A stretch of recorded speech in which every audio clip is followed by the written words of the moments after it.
Dalawang barko mula sa Sabah ang naharang ng mga otoridad sa Tawi-Tawi.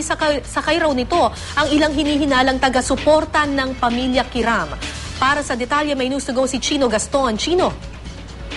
Yes, Kara, batay sa inisyal na impormasyong nakalap natin mula sa Philippine Navy, nitong umaga lamang ay naharang ng mga nagpapatrolya nilang barko ang dalawang bangka sa magkakaibang lugar. Lulan ang mga pinaghihinalang tauhan o supporter ng Sultanato ng Sulu. May dala umanong mga baril, bala at mga bolo ang mga ito na pawang galing Sabah.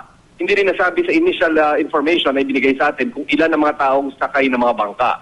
Dadalhin ang mga tao sa Bonggao, ang kabisera ng Tawi-Tawi, para sumailalim pa sa karagdagang investigasyon.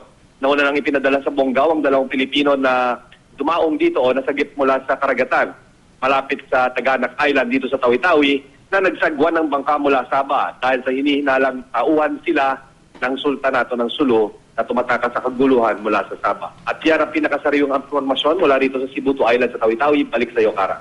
Maraming salamat, Chino Gaston.